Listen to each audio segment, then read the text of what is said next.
Ya, kelihatan. Nah, untuk anamnesa penyakit tropik ini tujuannya utama yaitu kita mau melakukan anamnesis yang nanti akan menuntun ke arah diagnosis dari penyakit tropis dengan keluhan utamanya demam. Jadi anamnesis ini nanti skenarionya adalah skenario demam. Nah, ini sasaran belajarnya mampu melakukan komunikasi, memberikan rasa empati, kemudian menggali informasi mengenai demam yang dialami oleh si pasien, kemudian melakukan anamnesis terpimpin yang mengarah ke diagnosis penyakit tropis, terutamanya dengan keluhan utama demam, kemudian mampu menginformasikan kepada pasien mengenai tindakan selanjutnya yang akan dilakukan berdasarkan hasil anamnesis, kemudian mampu membuat resume dari semua informasi yang didapat pada anamnesis dengan keluhan utama demam. Nah, ini nanti semua ini ada di checklistnya. Nah, untuk pendahuluannya tentang anamnesis kita sudah tahu semua lah ya. Yang jelas ada fundamental 4 dan cycle 7. Tapi yang di sini yang saya langsung ke ininya aja. Misalnya pada riwayat penyakit sekarang ini, misalnya kalau demam kita harus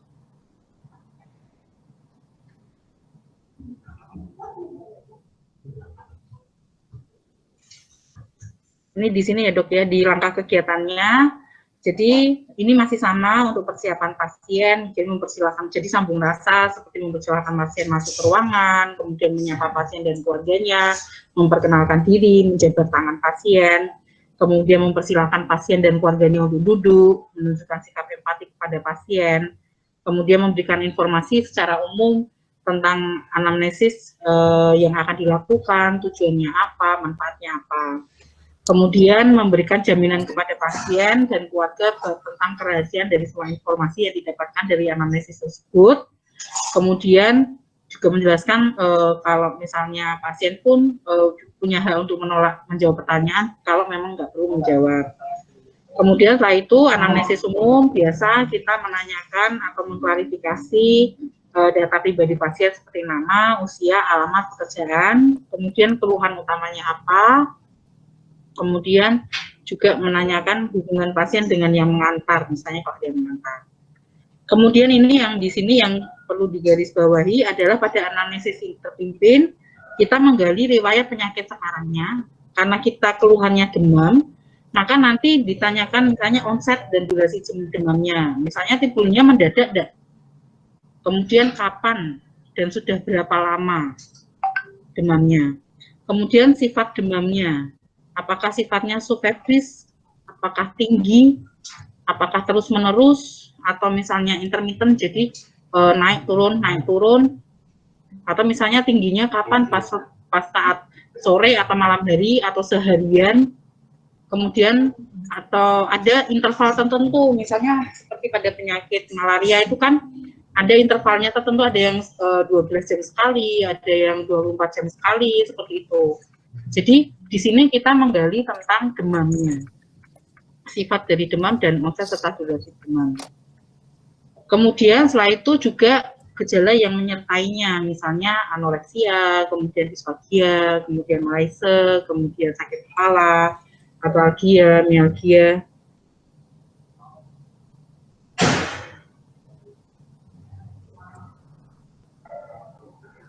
Kemudian ada perdarahan enggak, ada peteki enggak, ada ekimosis enggak, ada epistaxis enggak, hematemesis. Ini kan kalau misalnya salah satu penyakit infeksi tropik itu kan dia apa namanya DHF ya. Nah, ditanyakan. Teman-teman catat istilah yang kalian nggak paham ya, nanti boleh tanya.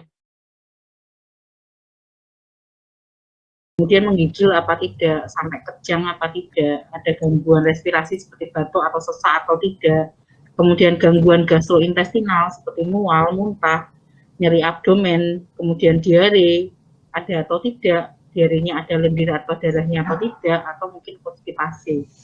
Kemudian setelah itu ada gangguan sistem urogenital enggak, misalnya ada perubahan warna urinnya enggak, misalnya pada orang malaria itu kan salah satu komplikasinya itu kan urinnya berwarna gelap karena sel darah merahnya pecah semua misalnya.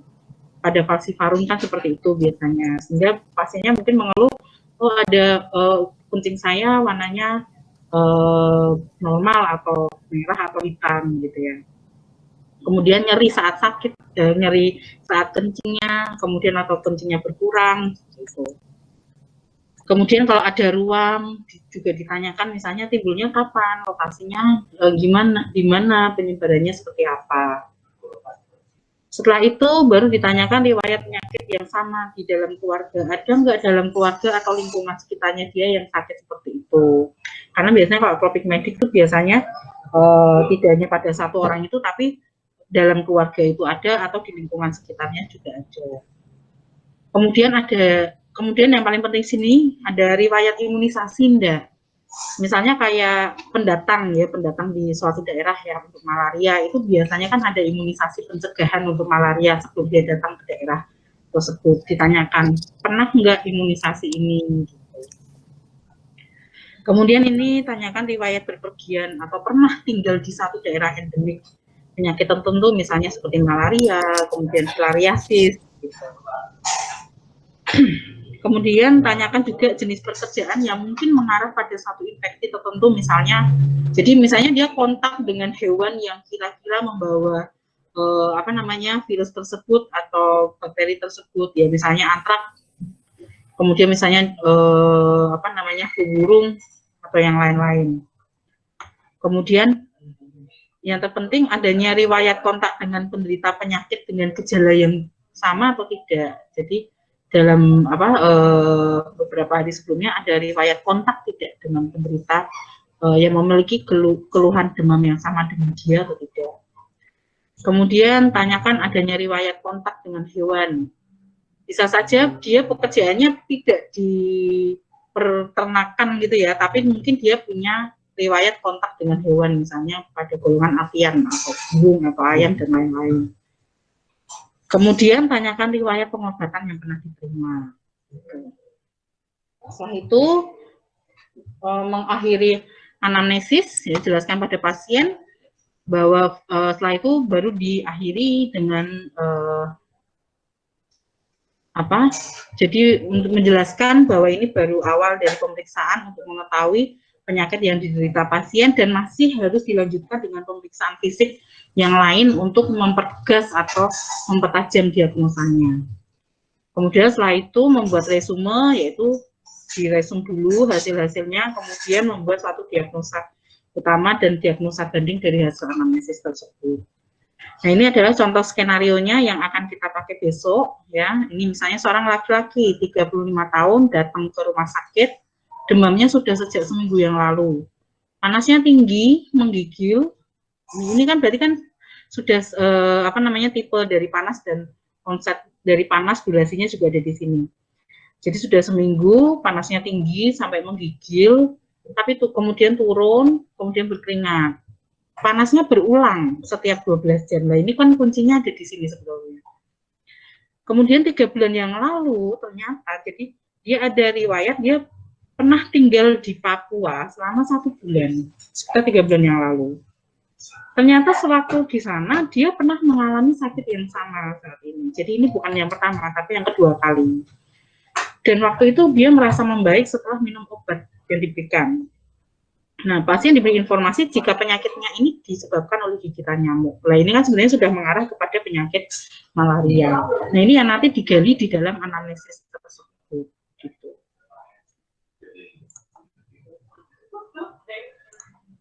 Hanya untuk checklistnya ini masih sama. Jadi nanti checklistnya yang dipakai ini. Tadi yang langkah kegiatannya sudah saya buatkan di checklistnya ini. Oke, itu aja guys. Jadi yang tadi di share Dr. Francisca ya. Terus kalian semua punya buku ini nggak? Punya buku ini nggak? Kelihatan. Mana muka gue? Ya, nggak kelihatan. Sebentar. Video filter.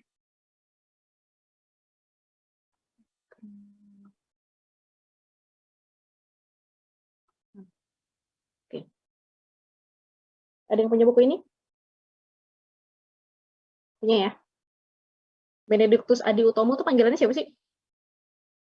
Adi, Dok. Adi. Nah ya, ini ya. Jadi guys, kalau kita ngomong parasit, salah. Kalau kita ngomong infeksi, harus ada kumannya, vektornya, dan hostnya. Kalau kayak di kasus malaria, hostnya atau inangnya, itu siapa? Manusia. Yes. Vektornya, Nyamuk. nyamuk apa? Aedes aegypti. Malaria? Anopheles. Yes. Kalau kumannya? Plasmodium sp. Nah, tergantung ya, plasmodium apa. Nah, teman-teman harus perhatikan, karena kalau kayak di malaria khas banget ya, kan dia demam. Tunggu, tanya dulu. Plasmodium itu apa? Tadi teman-teman udah tahu tuh, ada virus, bakteri, parasit, jamur. Nah, kalau si plasmodium itu apa? Parasit. Apa Nanda? Yes, betul, parasit. Teman-teman pernah dengar filariasis? Filariasis, pernah dengar? Yang di laptop boleh sambil Google. Kaki gajah, Dok. Yes. Kumannya apa?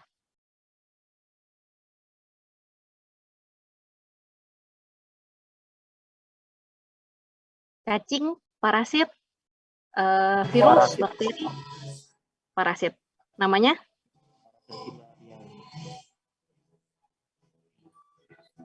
Yes. Ya. Kalau berarti cacing dong ya, bukan parasit ya. Nah, tapi apakah dia masuk ke tubuh manusia dalam bentuk cacing?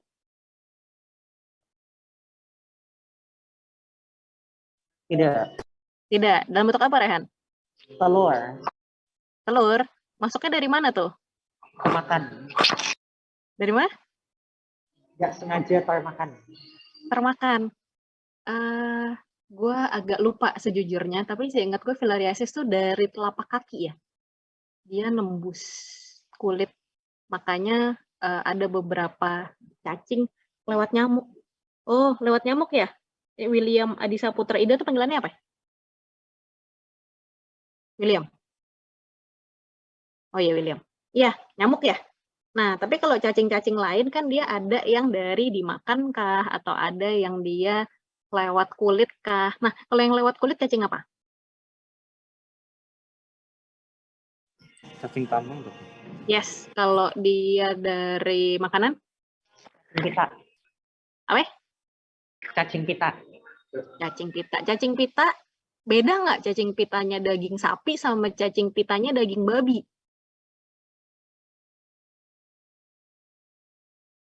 Sama apa beda? Apa, geng cewek-cewek? Grace, Lintang, Karen, siapa lagi tuh tadi? Beda, Dok. Elizabeth. Beda. Nah, kalau si cacing sapi namanya apa? Gue kasih clue. Yes, betul, William. Kalau cacing babi? Rhinium. Yes, benar. Kalian udah belajar di parasit? Belum. Oh, belum. Ya udah, nanti minta cacingnya ya, biar kalian lihat cacingnya kayak apa. Ya, sekalian nanti dibedain bedanya cacing jantan sama betina gimana. Dan apa pentingnya dia dalam siklus. Mana yang bisa menginfeksi. Tapi actually semuanya ada di buku ini, guys. Jadi boleh ya beli buku ini. Apalagi kalian dibilang mau ke DTPK, ini kepake banget nih. Ya. Terus ini parasitologi kedokteran FKUI ya penerbitnya. Buku ajar parasitologi. Terus apa lagi ya? Udah paling. Kalian mau nanya apa? Yuk, kita masih punya waktu 10 menit deh. Biar 14.55 kalian kelar. Ada yang mau ditanyain nggak? Yuk, random apa aja. Ada yang mau tanya, ya udah pop quiz lagi. Teman-teman, kalau misalnya ketemu pasiennya demam, demamnya khas dari sore ke malam, kemudian pagi demamnya turun, siang seperti tidak sakit. Kira-kira dia sakit apa sih? Tifus tuh. Betul, Suster Dini, thank you. tifus atau kita bilang demam tifoid ya. Penyebabnya apa? Virus, bakteri? Bakteri, Jamur? Bakteri apa, Rehan? tifoid, Atau yang lain? Namanya apa? Kalau kita ngomong kumannya, berarti ada namanya ya. Ada yang bisa berpendapat? Kuman tifoid itu apa? Depannya S. Salmonella typhi. Yes, betul. Salmonella typhi ya. Nah, teman-teman, ketika kita ngomong tifoid itu ada 2 macam. Ya, ada yang, jadi kalau kita ngomong gejala, nanti teman-teman bisa baca di yang buku UI juga bagus tuh, apa tuh namanya? Yang dari Aesculapius penerbitnya, Media Aesculapius yang kumpulan buku, yang kumpulan diagnosis. Kalian yang punya nggak? Ada 2 atau 3 buku itu.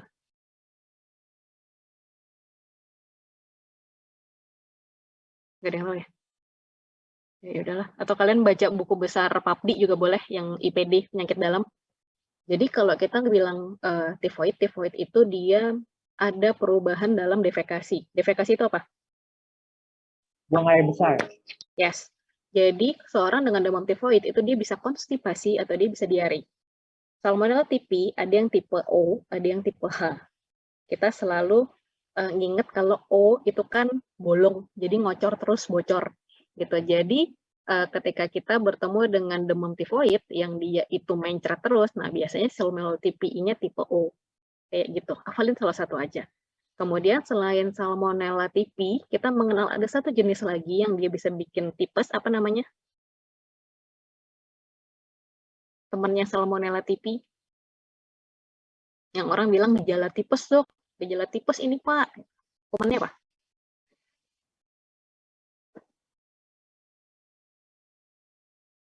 Paratipi. Pernah dengar?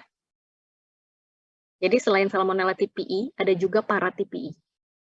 Dia dalam menyebabkan gejala tifoid tidak terlalu khas, tapi tetap orang terinfeksi, orang bisa sakit. Gitu ya. Obatnya tifoid apa? Antibiotik, Antibiotiknya apa?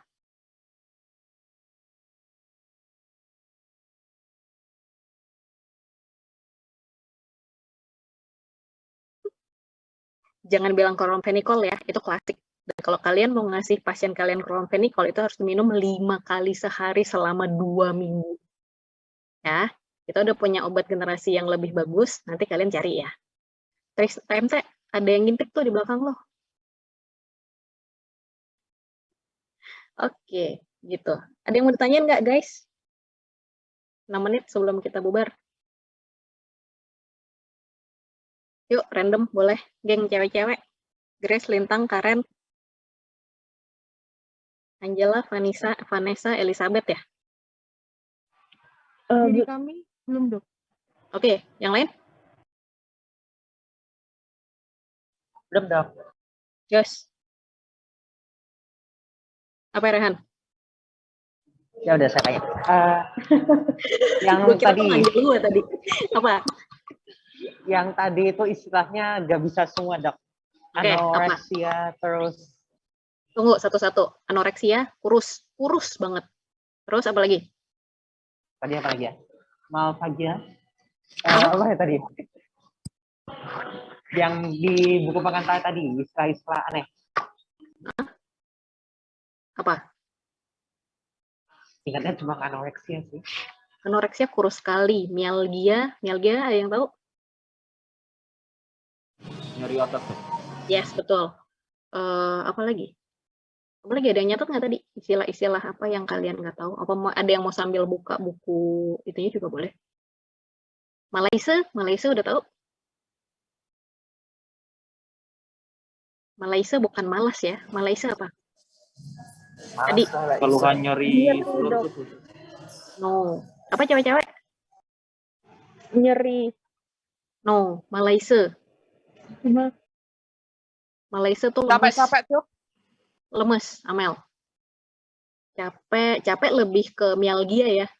Karena kan lebih ke nyeri otot tuh. Nah, kalau malaise tuh lemes. Yang orang bilang, aduh lemes banget nih, nggak bisa ngapa-ngapain. Nah, biasanya kita bilang malaise. Kadang-kadang kita suka plesetin malaise tuh males gitu. Karena gejalanya kayak orang males gitu. Tapi istilahnya malaise ya. Oke. Apalagi? Ada yang buka ini, buku SL, barangkali ada istilah-istilah yang kalian nggak paham, yuk tanyain. Tadi disfagia, Dok. Disfagia, nyeri menelan. Atau sampai nggak bisa menelan. Tapi kalau nggak bisa menelan, afagia. Kalau disfagia itu kesulitan menelan atau nyeri menelan.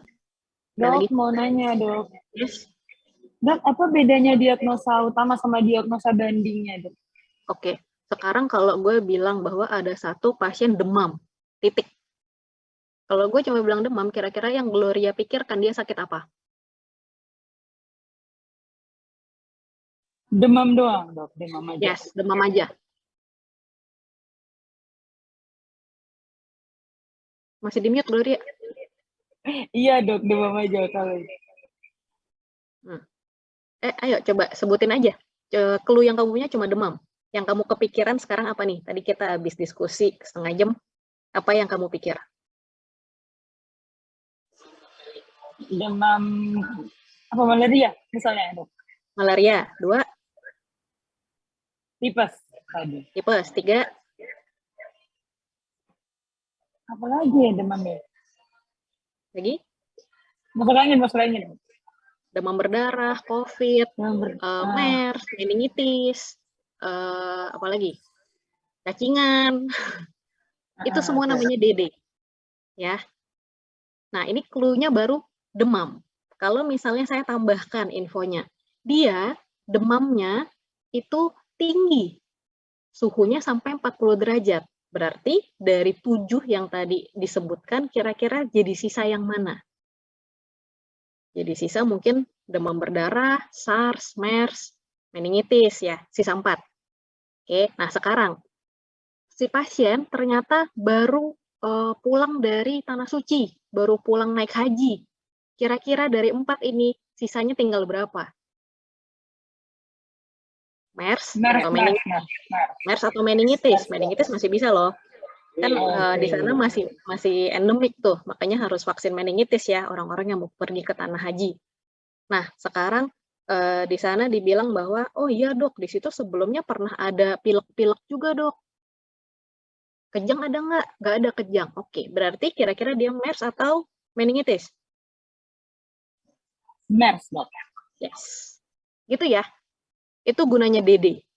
Jadi ketika kita menangkap sebuah diagnosis, sebuah gejala, kita udah punya nih di belakang ini listnya itu apa aja. Gunanya kita anamnesa adalah kita mau menyingkirkan DD tadi, sehingga pada akhirnya kita jatuh pada satu diagnosis tertentu yang kita akan terapi kemudian. Kalau teman-teman sudah membaca dengan baik, teman-teman bacanya banyak, teman-teman ilmunya banyak, teman-teman pemahamannya banyak, teman-teman akan tahu teman-teman harus tanya apa. Karena anamnesa yang baik itu sudah bisa menegakkan diagnosis sebanyak 70-80%. Ya, sebenarnya yang teman-teman perlukan adalah baca yang banyak, tahu yang banyak, anamnesis yang benar. Sehingga teman-teman, cara anamnesis yang benar adalah teman-teman harus tahu dulu dong mau tanya apa. Gitu ya. Kalau kayak misalnya malaria, teman-teman udah tahu nih, oh ada yang demamnya per 12 jam. Oh ada yang demamnya per 8 jam. Nah, teman-teman langsung tahu tuh malaria yang mana nih, gitu. Sehingga obatnya apa. Gitu toh, karena kan kita nggak bisa kasih obat kalau kita nggak tahu pasiennya sakit apa kan. Itu gunanya DD, Gloria. Gitu. Baik dok, terima kasih dok. Sip. Yang lain, Kamas tadi kayaknya raise hand.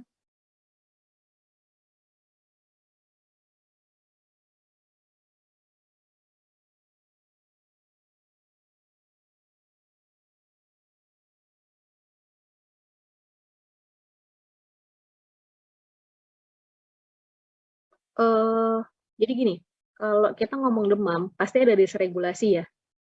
Yang namanya demam, pusat, jadi main anatomi nih, pusat pengaturan suhu ada di mana? Di mana, Suster Tiur? Hipotalamus. Yes, Rehan, thank you. Hipotalamus ya, hipotalamus ada di mana? Otak. Otak mana? Tengah? Ya, tengah, tebak-tebakan dia. Nah, jadi sebetulnya ketika ada demam, berarti kita tahu bahwa ada disregulasi dari pusat. Kalau kita ngomong pusat, berarti kita mainnya ke otak. Kalau kita ngomong ada disregulasi di otak, berarti ada sesuatu yang abnormal di badan kita yang udah naik sampai otak loh, teman-teman. Makanya bisa bikin disregulasi suhu. Oke, itu dulu dipegang. Nah, tadi Kamas pertanyaan lo apa? Kok gue ini sih ngambek? Oh, akralnya dingin ya. Nah, ya udah, karena adanya disregulasi suhu, jadi dia menganggap bahwa tunggu gue tanya dulu, kenapa sih badan demam?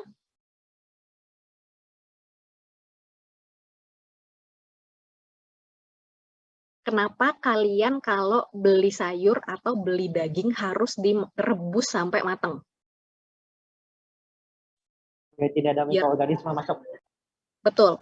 Itu sistem yang sama yang digunakan oleh tubuh kita sehingga tubuh kita jadi demam. Oke? Di suhu berapa virus rata-rata mati? Secara umum. 40 mungkin. Yes, betul Yuda. Ya, makanya di virus biasanya orang tuh demam bisa sampai 40. Gitu ya. Itu adalah termoregulasi yang digunakan oleh tubuh kita untuk bisa mengeliminasi si virus atau si kuman-kumannya tersebut. Sehingga buat tubuh kita yang paling penting itu adalah yang ada di sentral. Sehingga yang panas biasanya lebih ke sentral dibandingkan akral. Ya, Kamas ya. Tapi nanti kalian tetap harus baca ya. Nanti baca aja di Sherwood atau baca di Ganong biokimia ya. Tapi biokimia di Ganong juga ada sih. Baca aja di Sherwood ada kok. Nanti kalian baca fever kalian punyanya bahasa Indonesia atau bahasa Inggris sih? Apa susar tiur? Bahasa Indonesia, Dok. Oh, bahasa Indonesia. Ya udah, nanti coba baca ya mekanisme demam ya. Sebetulnya lebih enak baca yang bahasa Inggris loh, guys. Kalau kalian dapat e-booknya, coba baca di situ ya. Mekanisme demamnya itu enak banget dibaca. Ntar kalian akan diantar ke psikopatologinya, ke mekanismenya seperti apa. Sehingga nanti kalian tahu bahwa apapun mekanismenya itu bisa menyebabkan demam yang nanti akan mainnya di hipotalamus. Oke. Pertanyaan, bisa nggak demam kalau nggak ada kuman? Bisa, Dok. Bisa, karena apa geng cewek-cewek? Karena faktor lingkungan, Dok. Misalnya tiba-tiba suhunya ekstrim panas. Gitu, Dok. Oke, apalagi? Kanker. Kanker. Cuk. Bisa sih, tapi jarang ya. Kecuali abis di kemo. Ada lagi? Trauma di hipotalamus. Hipotalamus boleh. Berarti disregulasi lagi ya. Terus apakah Mas? Apa? Oh, oke. Dehidrasi, guys. Nah, apa cewek-cewek? Metabolisme. Metabolisme. Bisa sih, cuma jarang ya, tapi bisa. Yaitu, paling sering guys, dehidrasi. Jadi, kalau ada teman-teman atau adik-adik bayi, adik-adik kecil, dibawa sama ibunya, dok, ini anak saya demam dok, kenapa ya? Padahal nggak kemana-mana, di rumah aja, di rumah juga nggak ada yang sakit. Tadi ya, yang dokter Franz bilang ya, bahwa tanyakan gitu, di rumahnya ada yang sakit atau enggak, karena bisa jadi kalau infeksi kan pasti ada penularan tuh. Ini dok, padahal nggak kemana-mana, ini kok anak saya kok demam ya? Tanyakan dulu, minum nggak bu? Minumnya berapa banyak? Karena salah satu penyebab demam adalah dehidrasi. Sama kalian juga teman-teman, kalau misalkan kurang minum kadang-kadang suka berasa, aduh kok aku anget ya, gitu misalnya. Nah itu berarti teman-teman dehidrasi. Gitu. Jadi itu juga betul tadi kata geng cewek-cewek, bisa karena metabolisme terganggu, airnya kurang gengs. Gitu. Oke, 15.00. Kalian kuliah apa sih? Patologi anatomi. Oh, udah dicariin belum? Oh, belum. Online juga? Oh, oke. Ada pertanyaan lagi? Kamas gitu ya, terjawab nggak tadi? Oke, thank you. Sip. Ada lagi yang mau ditanyain?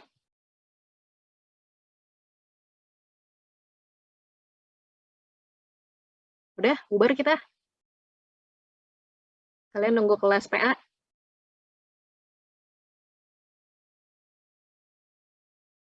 Oke, ya udah kalau udah nggak ada yang ditanyain, kita bubarkan ya kelas ini. Thank you guys. Bye. Sorry ya, gue Terima telat tadi. kasih dong. Makasih, Dok. Dok. Makasih banyak, Dok. Dadah. Dadah. Semuanya.